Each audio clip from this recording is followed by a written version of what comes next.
नमस्कार सर्वांना, कसे आहात तुम्ही सर्व? मस्त ना? नयन कलाकृतीमध्ये आपले सर्वांचे मनपूर्वक स्वागत आहे. आजची आपली रेसिपी आहे बघा, सुक्या बोंबल्याची चविष्ट आणि कुरकुरीत खुसखुशीत अशी चटणी बनवली आहे मी. ही चटणी आपण कोणत्याही भाकरीसोबत खाऊ शकता, भातासोबत खाऊ शकता. तर ह्या पावसाळ्याच्या दिवसात बघा मच्छी वगैरे काही मिळत नाही आहे, म्हणजे ताजी मच्छी, ओली मच्छी. त्यामुळे सुक्या मच्छीच्या रेसिपी आपण अशा भरपूर प्रमाणात मी दाखवणार आहे याच्या पुढे पण, आणि अगोदरही दाखवलेले आहे.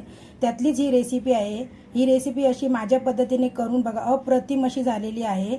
आणि तुम्ही छानशी मला कमेंट करा. अजूनपर्यंत चॅनलला सबस्क्राईब केलं नसेल तर चॅनलला सबस्क्राईब करा. व्हिडिओ संपूर्ण बघा, कुठेही स्किप न करता व्हिडिओ संपूर्ण बघायचा आहे तुम्हाला. चला तर मग ही रेसिपी मी कशी बनवली ते आपण पाहूयात. नमस्कार. आज बघा मी तुम्हाला इथे सुक्या बोंबल्याची चटणी बनवून दाखवणार आहे. त्यासाठी बघा इथे लसूण घेतल्यात, 20 ते 25 पाकळ्या लसूण घेतल्यात. इथे मी लाल मिरची घेतली, तुम्ही त्याऐवजी हिरवी मिरची वापरू शकता. जिरं घेतलं आहे मी इथे 1 चमचा. तेल लागेल आणि मीठ लागेल. इथे बघा हे मी बारीक बोंबील असे मोठे होते ते मी असे तुकडे तुकडे करून घेतलेले आहेत. आता आपण हे धुवून घ्यायचे आहेत बोंबील. आता बघा 1 ते 2 पाण्याने मी बोंबील चांगले धुवून घेणार आहे, कारण त्याच्यावरती ना बोंबलावरती काय रेती असते, वाळू छोटी छोटी, परत माती असते, काही घाण असेल तर 2-3 वेळा त्यासाठी मी पाण्यातून धुवून घेतलेत आता हे बोंबील. आता हे बघा बोंबलाचे तुकडे आपण चांगले असे बघा हे वरती नितळत ठेवायचे आहे 10 मिनटं तरी. हे पहा आपले बोंबील चांगले नितळले आहेत. हे बघा असे चांगले मस्तपैकी सुकून घेतलेत मी. आता गॅसवरती बघा इथे लोखंडी तवा ठेवला आहे मी, तापत ठेवला आहे गरम करत. आता त्यामध्ये आपण बघा थोडंसं तेल घालून घ्यायचं, म्हणजे 1 पळी मी तेल घालते अगोदर. त्या तेलामध्ये आपण बघा लसूण घालायचे आहे.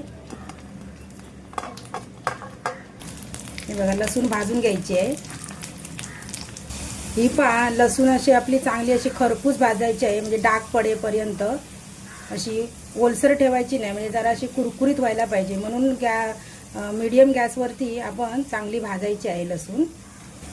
ही पहा लसूण चांगली भाजून झाली. आता पुन्हा लसूण ही प्लेटमध्ये काढून घेऊया. आता आपण बघा ही लाल मिरची घालून घेऊया. मिरची पण अशी चांगली परतून घ्यायची, कारण मिरची भाजायला आपल्याला जास्त वेळ लागत नाही. आता मिरची बघा या प्लेटमध्ये मी काढून घेते. आता त्याच थोड्याशा तेलामध्ये अजून मी तेल टाकते बघा, अर्धी पळी तेल टाकते अजून. आता त्यामध्ये बोंबीलचे तुकडे आपण तळून घ्यायचे आहे. थोडे थोडे करून तळून घ्यायचे, एकदम नाही घालायचे, म्हणजे चांगले तळतात ते व्यवस्थित. हे पण चांगले असे कुरकुरीत आपण तळून घ्यायचे आहेत ब्राऊन कलरवर.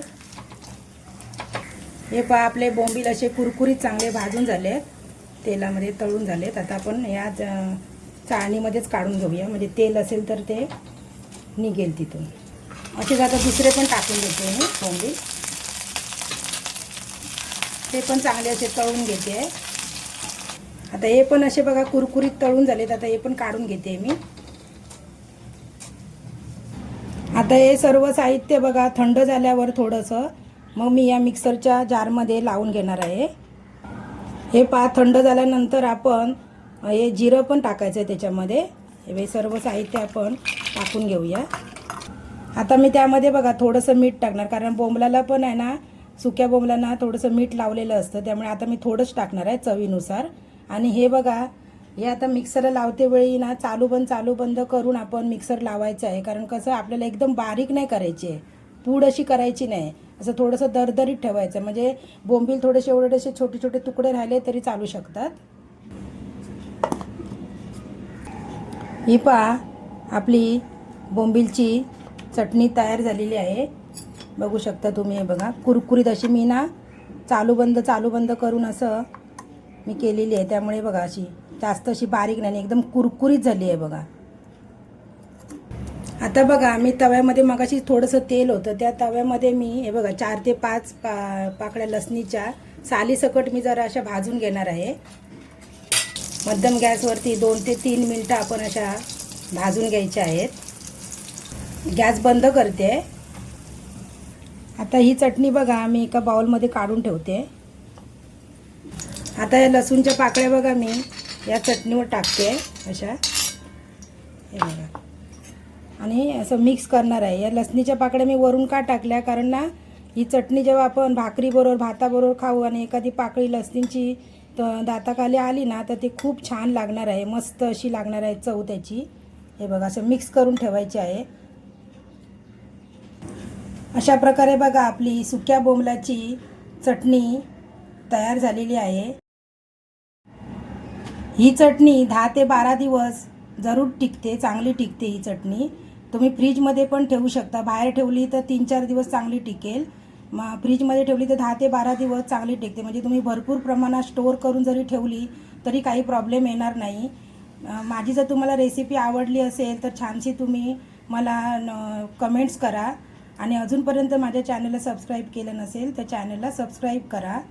पाहिल्याबद्दल मनापासून धन्यवाद.